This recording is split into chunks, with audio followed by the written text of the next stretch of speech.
여러분 오신 거 환영합니다. 약을 안 쓰고 몸을 회복하는 걸 자연치유다 이렇게 말합니다. 그죠? 자연치유라는 것은 몸이 스스로 가지는 질서나 법칙을 자연치유라고 그래요. 네. 몸이 스스로 가지는 질서나 법칙.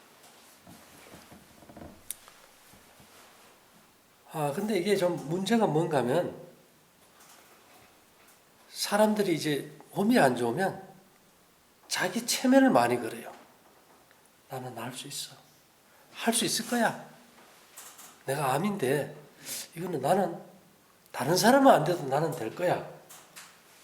이게 몸으로 생각할까요? 머리로 생각할까요? 그럼 우리가 아주 친한 사이인데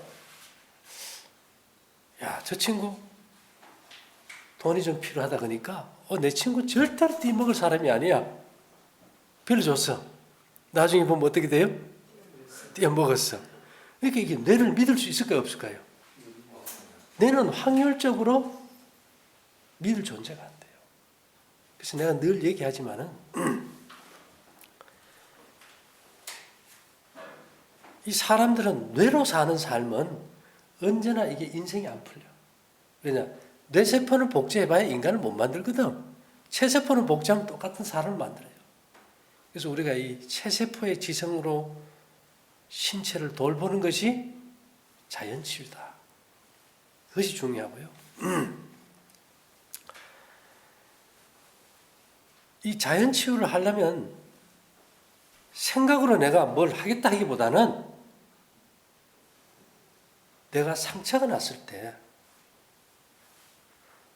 우리 어릴 때 약 있었나요? 그냥 둬도 닦지 않고 세월 지내면 저절로 낫더라. 그러니까 뭘 해서 좋아지는 게 아니고 내 몸은 내가 내 몸을 믿고 맡길 때 스스로 자성력이 있다. 이렇게 믿어주면 좋아. 그런데 우리가 이 상처는 뭘 발라야 되고 뭐를 먹어야 되고 이게 몸이 말하는 것과 아니면 뇌가 하는 걸까요? 그러면 결국은 인체가 우리가 몸이 안 좋을 때 뭘 하는 게 너무 많아. 그것이 뇌의 요구냐 몸의 요구냐? 뇌의 요구예요. 그래서 몸은 뇌가 아니고 몸은 아무것도 안 해줄 때 제일 좋아 그래. 그래서 의사들이 제일 마음에 안 드는 게 있어요. 밥이 보약이다 그러면 보약을 어떻게 팝니까? 밥이 보약이다 이러면 제일 싫어 그래. 왜? 팔 보약이 있을까 없을까? 팔 보약이 없어져 그래요. 그래서 우리가 이렇게 오늘 이제 오셔가지고 이렇게 만나면 우리가 우연이라 그래요. 우연. 근데 저 선생님을 만나보니까 우리는 운명적으로 만나야 될 필연이야. 그걸 넘어서 숙명이야. 이건 안 만나고는 안 되는 거야, 이게. 그래서 일단은 처음에 이 필연은 우연의 옷을 입고 나타난다 그래요. 근데 필연은 말이죠. 변하지 않아요. 왜 변하지 않을까? 우리가 개연성의 확률이 있어요. 필연성이 있고, 개연성은 뭔가 하면은 상황에 따라서 좀 바뀔 수도 있다. 그럴 수도 있다. 상황에 따라서 변할 수 있다면 그건 개연성이야. 한 90%는 되는데 10%는 틀릴 수 있어. 근데 필연성은 100%예요. 자, 우리 건강은 개연성이 맞을까요? 필연성이 맞을까요? 몸의 법칙은 필연성이에요. 이거는 우리가 몸의 건강은 지금 지구 인구가 얼마인지 압니까? 지금 지구의 인구는 76억입니다. 2017년 12월 말로 76억이에요. 엄청나게 불어났어요. 근데 이 76억의 신체 구조의 법칙은 똑같다? 예? 똑같아요. 그러면 체질에 따라서 이 사람 다르고 이 사람 달라야 될까? 똑같아야 될까? 똑같아야 돼요, 이게. 그래서 세상은 병이 하나면 약이 1000가지 만가지인데 자연치유는 10,000가지 병의 치료법은 한 가지여야 돼요. 우리가 이게 운명적으로 이렇게 만남이 있을 때 그 기회를 딱 잡지 못하면은 어떻게 되는지 압니까? 소리새에서 이런 말이 있어요. 긴 머리 소녀. 그런 노래 압니까? 빗소리 들리면 떠오르는 모습, 달처럼 탐스런 하얀 얼굴, 우연히 만났다. 말없이 가버린 긴 머리 소녀처럼 되면 안 되는 거야. 기회는 올 때 잡아야 되지. 우리가 일생에 기회가 몇 번 온다 겁니까? 3번 온다. 그 기회를 잡아야 돼. 그 중에서 생명에 관한 건강의 이 기회는 놓치면 안 되는 거죠. 그죠? 우연은 개인의 수용 여부에 따라서 거절되기도 하고 필연으로 연관되기도 하죠. 근데 이 건강이라는 것은 우연과 운명을 넘어서 불변하는 진리를 받아들여야 되는 숙명이에요. 왜 그럴까요? 우리 이런 말 하죠. 뭐 돈을 잃으면 적게 잃고 명예를 잃으면 크게 잃고 건강을 잃으면 다 잃어버리잖아요. 다 잃어버려요. 근데 사람들은 건강보다도 명예와 돈에 집중한다. 그래서 우리가 그러잖아요. 공부라는 것은 공부는 나무가 자라듯이 하면 안 돼. 나무가 자라듯이. 우리는 나무가 자라듯이 공부를 해. 나무는 한 둥치가 올라오면서 가지가 생기고 계속 프랙탈 구조로 끝없이 가버려. 그러면 벌릴까요? 오므릴까요? 벌려놓은 거예요. 벌려놓은 거. 가다 길 잃어버려요. 그러다 보니까 몸도 하나인데 뭐 내과, 외과, 이비인후과, 뭐 안과, 정형외과, 성형외과 다 분리 다 시켜버리잖아요. 이게 문제 되어버린 거예요. 그래서 공부는 뭔가 하면 복잡한 걸 요약 정리해서 나무 뿌리 기둥처럼 하나로 딱 만들어줘요. 그래서 건강도 그래요. 지금 내가 여기서 뭐에 좋고 이런 말 의미가 없어요. 딱 한마디. 우리 몸은 어디가 아파도 피가 몸을 고친다. 그래서 육체의 생명은 피에 있습니다. 피가 생명과 일체라. 병원에 가면 제일 먼저 하는 게 뭡니까? 피검사 제일 먼저 하니까 우리도 어떻게 하면 좋은 피가 만들어지고 잘 순환될까? 그거 하나가 끝이에요. 다야 이게. 더 이상 없어요. 더 이상은 바랄 이유가 없다고. 그래서 우리가 먹는 음식은 피의 본질이에요. 우리가 하는 운동은 피의 순환과 활력을 증진시켜줘요. 우리가 마시는 물은 피를 깨끗하게 하겠죠. 우리가 숨쉬는 공기는 피에 생명력을 주고, 우리가 휴식을 취할 때 피의 항상성이 회복되고, 우리가 하나님을 신뢰할 때 피가 정결해지고, 우리가 햇볕을 쬐면 피는 밝아지고 건강해지고, 우리가 모든 일에 절제할 때 피의 생명력이 증진되죠.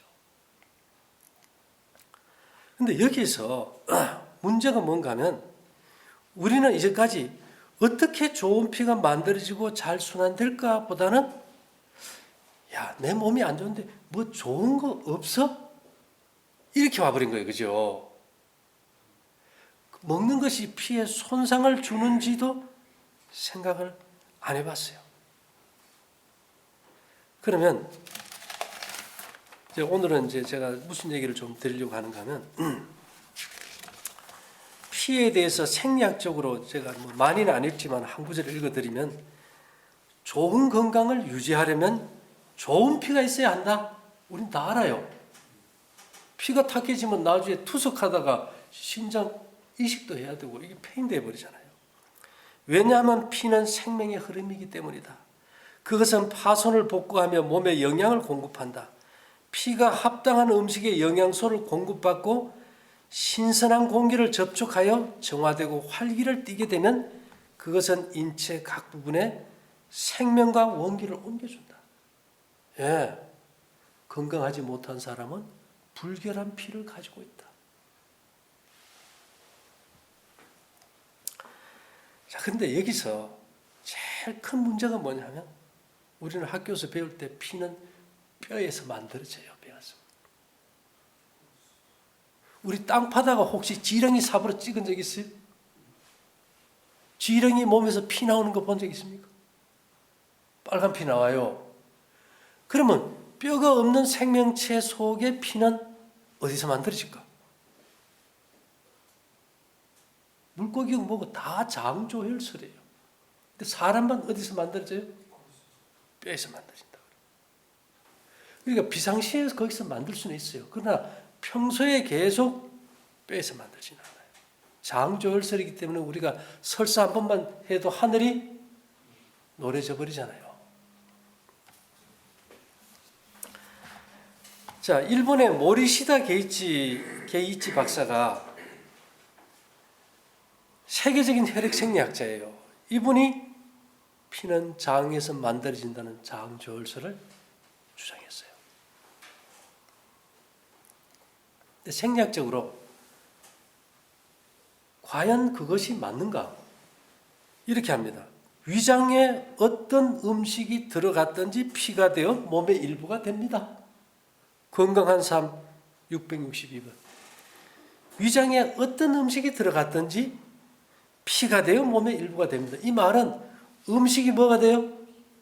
피가 되고 피가 살이 되고요. 그런데 일반 현재 의료계는 먹는 것과 관계없이 좋은 피가 뼈에서 만들어지니까 음식을 가릴 필요가 있을까요? 없을까요? 막 먹어. 막 먹으래. 예. 그 다음에 아무리 좋은 음식이라도 과식은 좋은 피로 변화되지 않는다. 이거는 좋은 음식 올바른 식사 161번. 아무리 좋은 음식이라도 과식은 좋은 피로 변화되지 않는다. 이 말은 피가 어디서 만들어진다는 겁니까? 소화기관에, 소화기관. 그 다음에 간식은 좋은 피로 변화되지 않는다. 이것도 소화기관을 얘기해요. 그죠? 육류, 생선은 좋은 피로 변화되지 않는다. 식초는 피의 질을 저한다. 설탕과 우유를 함께 먹으면 위에서 발열을 일으켜 피의 질을 저하시킨다. 이건 전부 다 소화기관에서 피가 만들어져요. 우리가 이게 생각을 안 바꾸면은 왜 음식을 가려야 되는지 기준이 없어져요.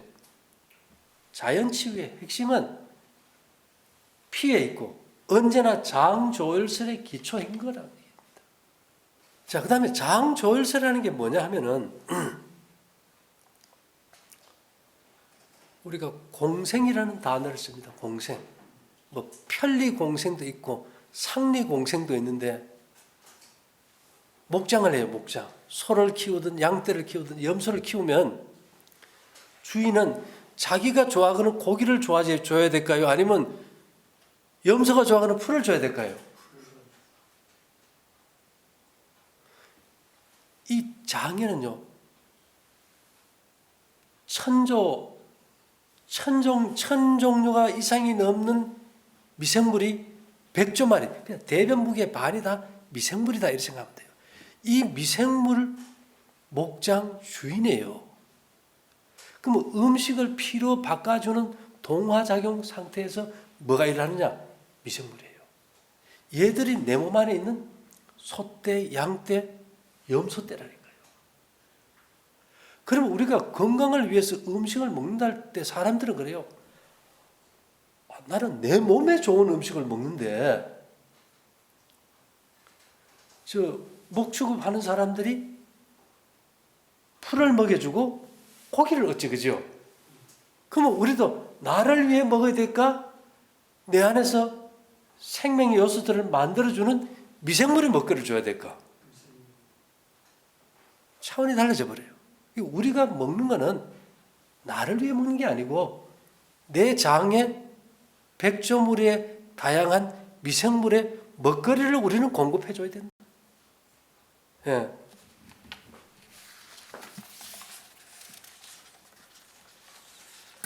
그래서 이제 병의 원인이 이제 뭐냐? 균이냐? 노폐물이냐? 자, 우리 그러지 요즘은 막 암균을 죽여야 되고 세균을 죽여야 되고 바이러스를 죽여야 되고 막 죽이는 얘기만 하는 거예요. 그래서 계속 항생제를 만드니까 이게 내성인 균이 이게 내성이 생겨가지고 약이 안 들어버리는 거예요. 그죠? 그러면 여기 쓰레기통이 하나 있다고 합시다. 쓰레기통. 여기다가 우리가 깨끗하게 청소해 놓은 다음에 균을 한 컵 넣었어. 이 깨끗한 통 속에 균이 부패를 일으킬까요? 균만 있으면 부패가 없어. 근데 균은 넣지 않고 음식 찌꺼기를 넣어놓으면 균을 안 넣어도 어떻게 돼요? 썩어버려요. 우리 몸이 죽는 순간부터 균을 안 넣어도 이미 세균은 넘치게 있어요. 그러면 썩게 하는 것이 균이냐? 균이 번식하는 배양체냐? 어떤 게 원인인 것 같아요? 배양체예요. 질병의 원인은 균이 아니고 균이 번식하는 뭐예요? 노폐물. 그러니까 이제는 또 노폐물 빼는 뭔가가 자꾸 나와. 노폐물 빼는 뭔가. 쉽게 얘기하면은 찜질을 해라, 관장을 해라, 물을 마셔라. 왜 그럴까요? 우리 몸에 가지고 있어. 노폐물을 빼는 간, 폐, 피부, 신장, 대장 5곳은 이미 태어날 때 가지고 태어나 버렸어요. 그러니까 노폐물 빼는 뭔가가 더 필요할까요? 필요 없을까요? 더 필요가 없어요. 그냥 두면 빼. 무리하지 않으면 빼는데 노폐물 뺀다고 땀을 내죠. 땀구멍을 열어버려.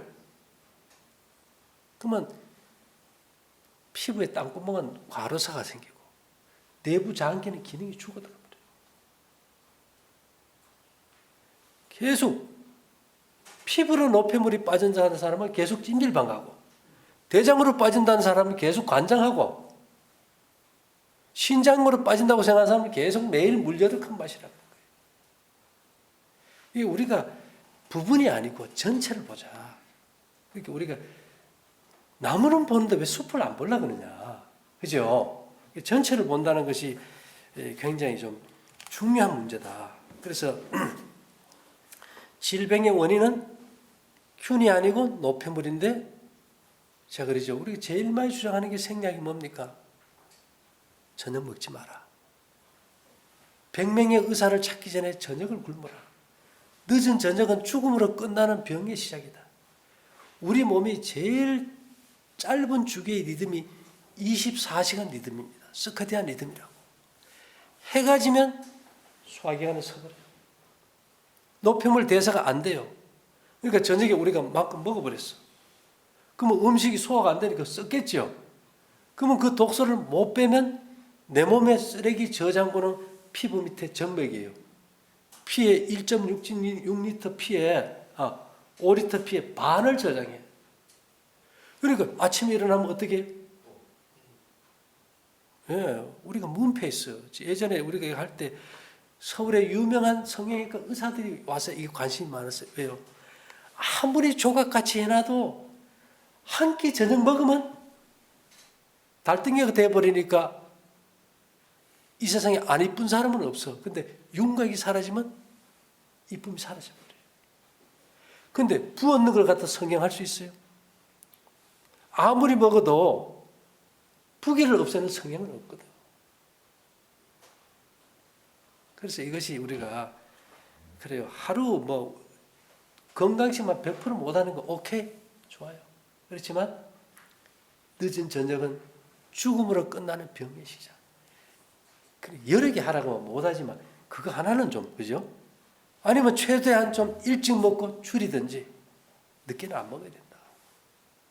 우리가 제사밥 먹고 속 패는 사람 없듯이 아침은 하늘의 식사고 점심은 인간의 식사고 저녁은 귀신의 몫이라 그랬는데 자다 일어나 제사밥 먹고 우리 속 편한 적 없잖아요. 아마 생목 오르고 역류성 식도염부터 와버리거든요. 제가 이거 읽어드릴게요. 작년에도 지렁이에게 오줌 싸서 고추 때문에 그렇게 고생을 하더니 오늘 아침 아이가 아빠 죽겠어 왜 그러냐고 물어봤더니 어제 길에서 오줌 싸고 봤더니 지렁이에다가 오줌 쌌다고 하더군요. 그래서 고추를 확인을 해보니 고추가 장난 아니게 부었더군요.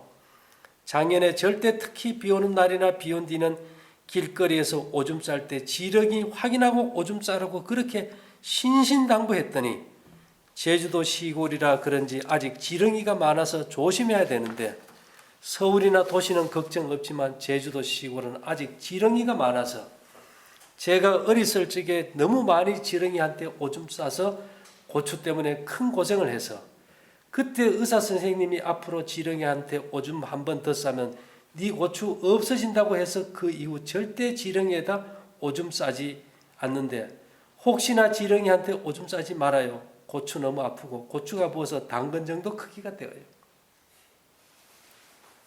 이게 무슨 말인지 이해됩니까? 이거는 파동으로 봐야 돼요.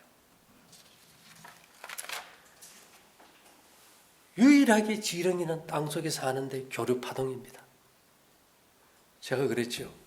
우리 몸은 직류전기로 움직이는 전자기기인데 교류로 움직이는 전기기기가 아니라 이 말입니다. 근데 오줌을 지렁이에 딱 쏠 때 이 지렁이 몸의 교류파동이 오줌 줄기를 타고 어디로 들어와요? 고추로 타고 들어와버려요. 와가지고는 고추에서 이게 태풍처럼 회오리를 차고 돌아버리면 거기에 순환이 막히고 붓고 아프고 소변 못 봐. 위험합니까? 안 위험합니까? 제가 강의한 적 있죠. 세균, 바이러스, 곰팡이, 기생충은 다 직류파동이요, 교류파동이요? 교류파동이요. 이게 딱 들어오면 거기에 세균이 붙어서 염증을 일으켜버려요.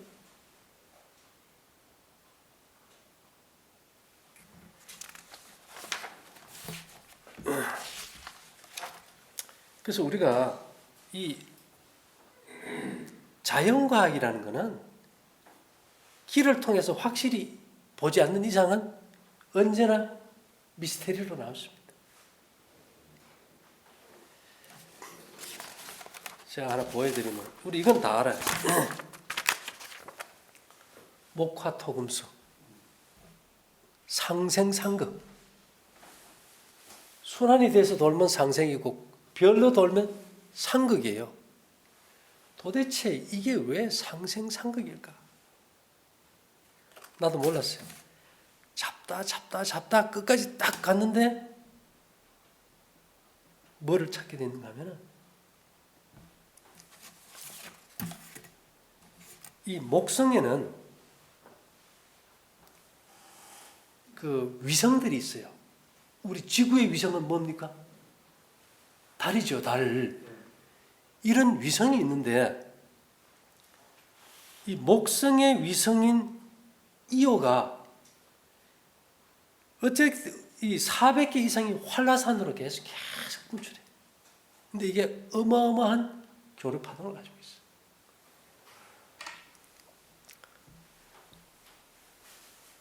그러니까 우리가 목성이라는 말은 누가 지었을까요? 이름을?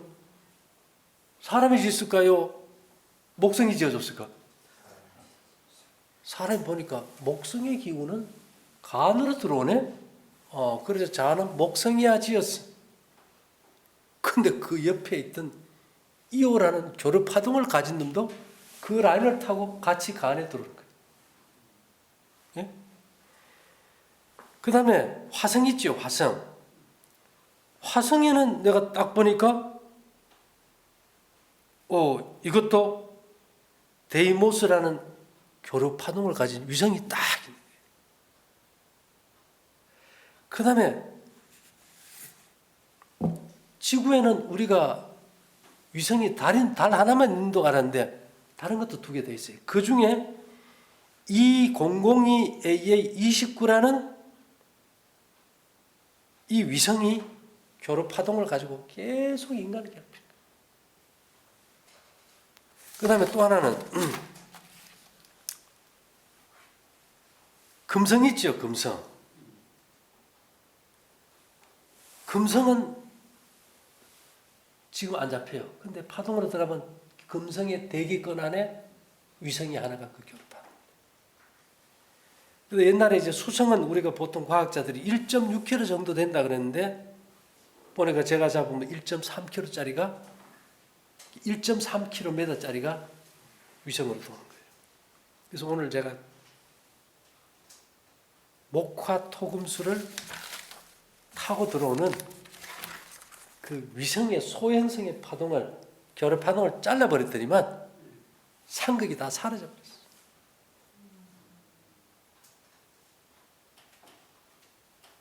완전히 다 사라져버려요. 주 선생님은 뭐 다 기 선생님들이니까 보시면 알죠. 싹 사라져버려요.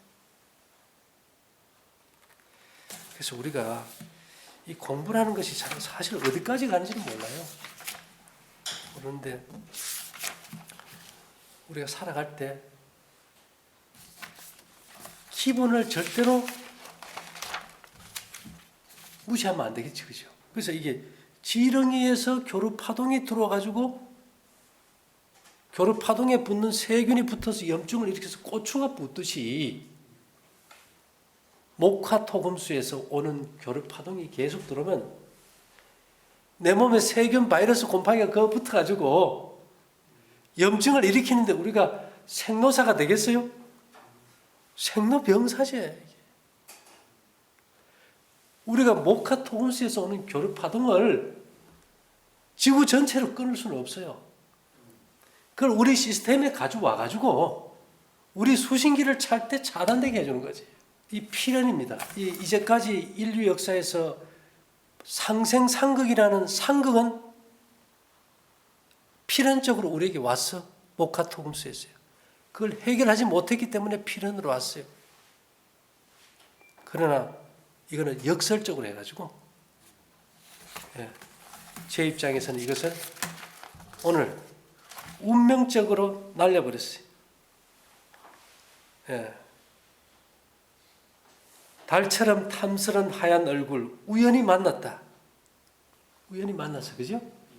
오늘 제가 제 생에서 마지막으로 우연히 목화토금수에서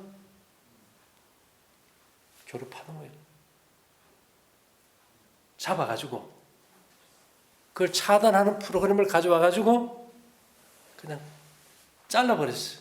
말없이 떠내보냈기 때문에 이 시스템 안에서는 더 이상 오장육부에 문제될 경우는 거의가 없다.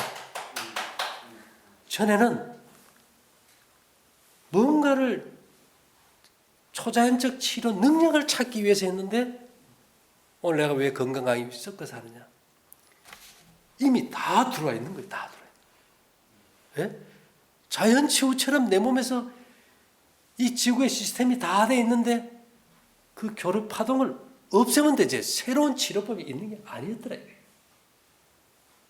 보니까 운명이 숙명으로 또 가야 되지만 숙명을 운명으로 해서 날려버릴 수도 있는 거예요. 그래서 여러분들이 뭐 강의 오래 한다고 좋은 건 아니지만 첫째,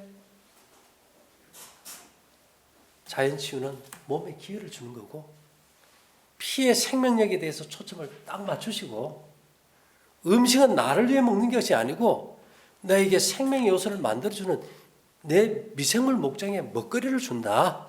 얘들은 뭐 고기, 우유, 계란 이거 별로 안 좋아한다. 뭘 제일 좋아 그래요? 곡식 제일 좋아한다. 그 다음에 음량을 맞추려고 하면은 콩밥 좀 드세요. 콩밥. 콩나물도 괜찮아요. 죄진 사람들 감옥 가면 주로 뭐 줍니까? 콩이 우리 몸의 음량을 맞춰줍니다. 딱 반 조각입니다. 그리고 병의 원인은 균이 아니고 균이 번식하는 배양체가 문제니까 저녁 좀 먹지 말자. 늦게는. 그 다음에 파동적으로 보니까 지렁이에 오줌 쌌다가 교류 파동이 도와가지고 균이 번식해서 염증이 생겨서 붙듯이 목화토금수에서 오는 그 교류 파동 잘라놨으니까 이 매달라고 수신기 찼다고 막 먹고 사는 사람이 있어. 그건 아니잖아, 그죠? 우리가 자동차를 사면은 오일도 제때 갈고 저 검사도 받는데 내 몸은 검사도 한 번 안 받고 그냥 평생 건강할 줄 알고 악셀레터만 밟고 가니 이게 고장이 언제 터질지 모르는 거예요. 그래서 여러분들이 자신의 몸에 대해서도 좀 이해하고 내 몸이 어떤 우주관과 어떻게 연관이 되는지도 이해해가지고 자연의 섭리를 깨닫는 만큼 여러분들이 발전이 됩니다. 그래서 기는 보이는 만큼만 발전이 있어요. 우리 이장효 선생님 늘 하신 말씀은 심생존기 꼭 기억하시고 우리가 세상에 돈 버는 학문이 아니고 자신의 생명을 알아가는 일에 최선을 다할 수 있는 모두가 되기를 바라면서 마치겠습니다. 감사합니다.